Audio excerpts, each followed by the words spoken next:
So ಈಗ last 2 questions ಅಷ್ಟೇ. So ನಿಮಗೆ ತುಂಬ ಅನ್ಫೇರ್ ಎಲಿಮಿನೇಷನ್ ಅಂತ ಅನಿಸಿದ್ದು ಯಾವುದು ನಿಮ್ಮ ಈ ಬಿಗ್ ಬಾಸ್ ಜರ್ನಿಯಲ್ಲಿ? ಇದಾಗಬಾರ್ದಾಗಿತ್ತು ಅಥವಾ ಎಕ್ಸ್ಪೆಕ್ಟ್ ಮಾಡಿರಲಿಲ್ಲ ನಾನು ಅಂತ? ಆ ಥರ ಇಲ್ಲ, ಯಾಕಂದರೆ ನಾನು ಕ್ಲೋಸ್ ಆಗಿದ್ದವರೆಲ್ಲರೂ ಇನ್ನೂ ಮನೇಲೇ ಇದ್ದಾರೆ. ಸೊ ನಂದೇನಾ ಅಂತ ಕೇಳಬೇಕಷ್ಟೇ. ಸೊ ಆ ಥರ ಅನ್ಫೇರ್ ಆಗಿ ಹೋದ್ರು ಅಂತ ಯಾರ್ದು ಅನಿಸ್ಲಿಲ್ಲ. ಅಂದರೆ ಎಕ್ಸ್ಪೆಕ್ಟ್ ಮಾಡ್ತಿದ್ದೆ. ಇವಾಗ ನಾನು ಕ್ಲೋಸ್ ಆಗಿದ್ದಿದ್ದು ಧನು ಆಗಿರಲಿ, ಕಾವ್ಯ ಆಗಿರಲಿ, ಗಿಲ್ಲಿ ಆಗಿರಲಿ, ಎಲ್ಲರೂ ಮನೆ ಒಳಗಡೆನೇ ಇದ್ದಾರೆ ಇನ್ನೂ. ಅವರೆಲ್ಲೋ ಹೋಗಿದ್ದಿದ್ರೆ ಅನ್ಫೇರ್ ಆಗಿ ಹೋದ್ರೇನೋ ಅಂತ ಅನಿಸ್ತಿತ್ತು. So okay. ಸೊ ಈಗ ಧ್ರುವಂತ್ ಅವರು ಆ್ಯಕ್ಚುಲಿ ಅವ್ರದ್ದು ಸೀಕ್ರೆಟ್ ರೂಮಿಗೆ ಹೋಗೋ ತನಕ ಅವ್ರದ್ದು ಆಟ ಏನು ಅಂತ ಯಾರಿಗೂ ಗೊತ್ತಾಗ್ತಿರಲಿಲ್ಲ ಹೊರಗಡೆ. ಏನೋ ಅವರು ಒಬ್ರು ಇದ್ದಾರೆ ಅನ್ನೋ ಥರ ಇತ್ತು. ಬಟ್ ಇವಾಗ ಸ್ವಲ್ಪ ಅಲ್ಲಿಂದ ಹೊರಗೆ ಬಂದಮೇಲೆ ಗಿಲ್ಲಿ ತುಂಬ ಟಾಪಲ್ಲಿದ್ದಾನೆ ಅಂತ ಅವ್ರಿಗೆ ಅರ್ಥ ಆಯಿತು. ಮತ್ತು ಬೇರೆ ಥರನೇ ಚೇಂಜ್ ಮಾಡ್ಕೊಂಡು ಅವ್ರನ್ನ ಕೆದಕೋದು ಅದೆಲ್ಲ ಮಾಡ್ತಿದ್ದಾರೆ. ಏನೋ ಒಂದು ರೀತಿ ಕನ್ಫ್ಯೂಸಿಂಗ್ ಸ್ಕ್ರೀನ್ ಪ್ಲೇ ಥರ ಅವ್ರು ಆ್ಯಕ್ಚುಲಿ ಆಟ ಆಡ್ತಾ ಇದ್ದಾರೆ ಮನೆ ಒಳಗಡೆ. ಸೊ ಏನು ಹೇಳ್ತೀರಾ ಅವ್ರ ಬಗ್ಗೆ, ಅವ್ರ ಆಟದ ಬಗ್ಗೆ? ಜನ ಎಲ್ಲಿ ತನಕ ಕರ್ಕೊಂಡು ಹೋಗ್ಬೋದು ಅವ್ರನ್ನ? ಐ ಥಿಂಕ್ ದಿಸ್ ವೀಕ್ ಅಷ್ಟೇ ಅಂತ ಅನಿಸುತ್ತೆ. ಯಾಕೆಂದರೆ ಏನೇ ಆದರೂ ಕೊನೆಗಿದ್ದು ವ್ಯಕ್ತಿತ್ವದ ಆಟನೇ. ಏನೇ ನಾವು ಸ್ಟ್ರಾಟಜಿ ಮಾಡಿದ್ರು, ಏನೇ ಮಾಡಿದ್ರು, ಎಂಟರ್ಟೈನ್ ಮಾಡೋಕ್ಕೇನೋ ಮಾಡಿದ್ರು, ಆ ಮಧ್ಯದಲ್ಲಿ ಅವರು ತುಂಬ ಅವು ಒಂಥರ ಹಿಂಗೆಗೋ ಮಾತಾಡೋದು, ಯಾರು ಮದುವೆ ಆಗ್ತಾರೆ ಅನ್ನೋದಾಗಿರ್ಬೋದು, ಇವನ್ನ ಹೇಳೋದಾಗಿರ್ಬೋದು, ಒಂಥರ ತುಂಬ ಟಾಕ್ಸಿಕ್ ಅನ್ಸ್ಬಿಡೋದು. ಆ್ಯಂಡ್ ಅವ್ರ ಕಾನ್ಫಿಡೆನ್ಸ್ ಜಾಸ್ತಿ ಆಯಿತು ಸೀಕ್ರೆಟ್ ರೂಮಿಂದ ಬಂದಾಗ. ಅದನ್ನು ಇನ್ನೂ ಬೇರೆ ಥರ ಉಪಯೋಗಿಸ್ಕೋಬೋದಿತ್ತು ಅವರು. ಬಟ್ ಅದನ್ನು ಫುಟೇಜ್ ತೊಗೋತೀನಿ, ಬರ್ತೀಯಾ, ಬಾ ಬಾ ಬಾ, ಕೊಡು ಅನ್ನೋದು, ಅದೆಲ್ಲ ಐ ಡೋಂಟ್ ಥಿಂಕ್ ಇಷ್ಟ ಆಗುತ್ತೆ ಜನಕ್ಕೆ. ಅದವ್ರ ವ್ಯಕ್ತಿತ್ವನೂ ಆಗಿರಬಾರ್ದು ಅಂತ ಅನ್ಸುತ್ತೆ ನನಗೆ. ಟಾಪ್ 5 ಯಾರು ಇರ್ತಾರೆ ನಿಮ್ಮ ಪ್ರಕಾರ? ಟಾಪ್ 5 ಐ ಥಿಂಕ್ ಗಿಲ್ಲಿ ಇರ್ತಾನೆ.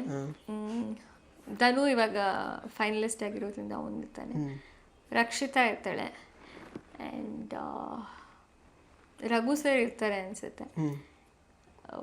ಅದೇ ಹೇಳ್ದಂಗೆ I want to say Kavya, but probably Ashwini ma'am ಬರ್ತಾರೆ ಅನ್ಸುತ್ತೆ. ಡೌಟಾ ಕಾವ್ಯ ಹಾಗಾದರೆ?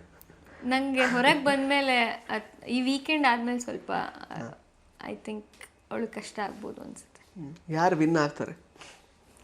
ಗಿಲ್ಲಿ ವಿನ್ ಆಗ್ತಾನೆ ಅಂತ ಅನಿಸುತ್ತೆ. ಯಾರು ವಿನ್ ಆಗಲೇಬಾರ್ದು? ಅಶ್ವಿನಿ ಮ್ಯಾಮ್ ವಿನ್ ಆಗಲೇಬಾರ್ದು. ಯಾಕೆ? ಅದೇ ಅಗೇನ್ ನಾ ಹೇಳ್ದಂಗೆ ಇದು ವ್ಯಕ್ತಿತ್ವದ ಆಟ ಆಗಿರೋದ್ರಿಂದ ನಾನು 2.0 ನಾನು ಸರಿ ಮಾಡ್ಕೋತೀನಿ, ಇಲ್ಲ ನಾನು ಚೆನ್ನಾಗಿ ಆಡ್ತೀನಿ, ಅದು ಮಾಡಿದ್ದೆ ಅವ್ರು full it was not genuine ಅಂತ ಅನಿಸ್ತು. ಸೊ ಏನೇ ಆದ್ರೂ ಜಗಳ ಎಲ್ಲರೂ ಆಡಲೇಬೇಕು. ಆ ಜಗಳ ಆಡೋಕ್ಕೂ ಒಂದು ಡಿಗ್ನಿಟಿ ಆಫ್ ದ ಶೋ ಅಂತನೋ ಏನಂತನೋ ಅದಿದೆಯಾ, ಅದು ಕ್ರಾಸ್ ಮಾಡಿ ಆಡಿದ್ರು ಅನಿಸುತ್ತೆ. ಆ್ಯಂಡ್ ಅದನ್ನು ಈ ಲಾಸ್ಟ್ ವೀಕ್ವರೆಗೂ ಅವ್ರು ಸರಿನೇ ಮಾಡ್ಕೊಳ್ಳಿಲ್ಲ ಅನಿಸುತ್ತೆ. ಸೊ ಫೈನಲಿ ಈಗ ಜನಗಳಿಗೆ ತುಂಬ ಪ್ರೀತಿ ಕೊಟ್ಟವರು ಇದ್ದಾರೆ, ಸ್ವಲ್ಪ ದ್ವೇಷ ಮಾಡ್ತಿರೋರು ಅಥವಾ ಇಷ್ಟಪಡದೇವರು ಇದ್ದಾರೆ. ಏನು ಹೇಳಕ್ಕೆ ಇಷ್ಟಪಡ್ತೀರಾ? ಮುಂದೆ ಯಾವ ಪ್ರಾಜೆಕ್ಟ್ಸ್ಗಳಲ್ಲಿ ಅವರನ್ನು ಮತ್ತೆ ಲೈಕ್ ಎಂಟರ್ಟೈನ್ ಮಾಡಬೇಕು ಅಂತ ಅಂದ್ಕೊಂಡಿದ್ದೀರಾ? First of all thank you for both. ಯಾಕಂದರೆ it's an opinion at the end of the day. ಅವ್ರ ಒಪಿನಿಯನ್ನ ನಾವೆಲ್ಲರೂ ರೆಸ್ಪೆಕ್ಟ್ ಮಾಡಲೇಬೇಕಾಗುತ್ತೆ, ಬಿಕಾಸ್ ಅವರೇ ಶೋ ನೋಡೋದು. So thank you. And hard core support ಮಾಡಿದವರು ಅಥವಾ ಸ್ಕ್ರೋಲ್ ಮಾಡ್ತಿರುವಾಗ ತುಂಬ ಒಂಥರ ಇಷ್ಟ ಆಗಿರೋ ಮೆಸೇಜಸ್ಸು, ಇಷ್ಟ ಆಗಿರೋ ಮೆನ್ಷನ್ಸು, ಎಡಿಟ್ಸು ಎಲ್ಲ ನೋಡಿ ತುಂಬ ಖುಷಿ ಆಯಿತು. ಅಂದರೆ ಓಕೆ, ಇಟ್ ಇಸ್ ಸಮಥಿಂಗ್ ಏನೋ ನನ್ನ ಲೈಫ್ ಪೂರ್ತಿ ಚೆರಿಷ್ ಮಾಡೋದೇನೋ ಇದೆ ಅಂತ. ಸೊ ಅವರಿಗೆಲ್ಲ heartly thank you. And almost 14 ವೀಕ್ಸಲ್ಲಿ almost all the weeks nominate ಆಗ್ತಾಯಿದ್ದೆ ನಾನು. ನಿಮ್ಮ ಟೈಮ್ ಕೊಟ್ಟು ನಂಗೆ ವೋಟ್ ಮಾಡಿದ್ದಕ್ಕೆ thank you. I am sorry ನಾವು ಫಿನಾಲೆವರೆಗೂ ಹೋಗೋಕ್ಕಾಗಿಲ್ಲ, ಬಿಕಾಸ್ ನಿಮ್ಮ ವೋಟ್ ಎಲ್ಲೋ ನಾವು ಉಳಿಸ್ಕೊಳ್ಳಿಲ್ಲೇನೋ ಒಳಗಡೆ ಅನ್ನೋದೊಂದು ಬೇಜಾರಿದೆ. So I am really sorry. Next ಆದಷ್ಟು ಬೇಗ I'll be back on screen. ಅಷ್ಟೇ ಪ್ರೀತಿ ಕೊಡಿ, ಅಷ್ಟೇ ಪ್ರೀತಿ ಗಳಿಸ್ತೀನಿ ಅಂತ ಅನಿಸುತ್ತೆ. Thank you so much Spandana ಅವರೇ. ಸಾಕಷ್ಟು ಒಳ್ಳೇದಾಗಲಿ ನಿಮ್ಮ ಮುಂದಿನ ಪ್ರಾಜೆಕ್ಟ್ಸಿಗೆಲ್ಲ. All the best. Thank you ನೀವು ಬಂದಿದ್ದಕ್ಕೆ. Thanks for your time. It was nice talking to you. Yes. So ಸ್ನೇಹಿತರೆ, ಇದಾಗಿತ್ತು ಸ್ಪಂದನ ಅವರ ಮಾತುಗಳು. ಮತ್ತೆ ಭೇಟಿ ಆಗ್ತಾ ಇರೋಣ. ಧನ್ಯವಾದ.